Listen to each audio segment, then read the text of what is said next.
loves, we have made it to #1 in my 5-part series about movies about mental health and psychology that I think are worth your time and maybe even your binge. This holiday season, my name is Leslie. I'm your resident psychologist.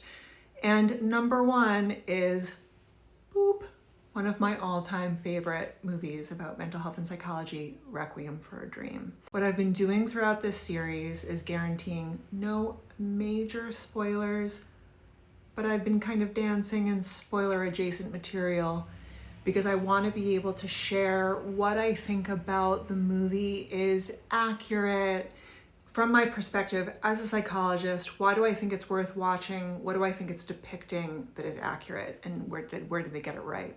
There is a lot about Requiem that it's about mental health and accurate to that experience. So for example, there's a lot about addiction.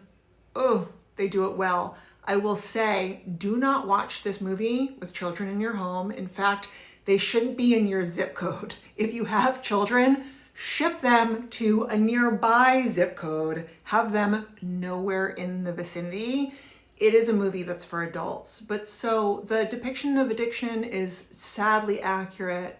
What I will say without giving away major spoilers is that I think that what is really worth watching about this movie is Ellen Burstyn's role. She plays Jared Leto's mom.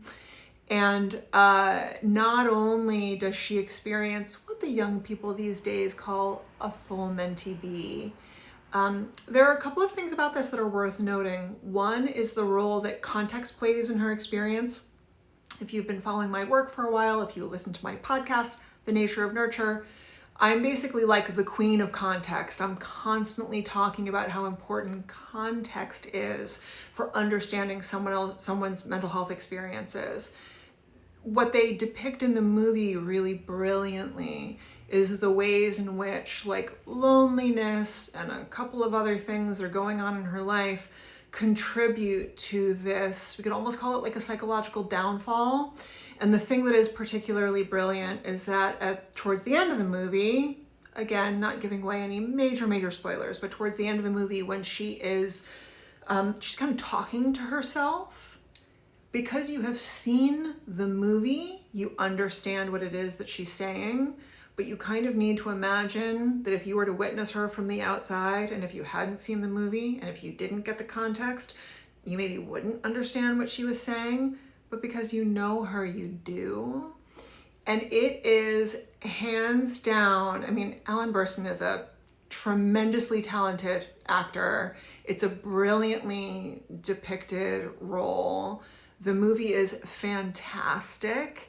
And this is #1 in my all-time favorite movies that I think got psychological or mental health material really well.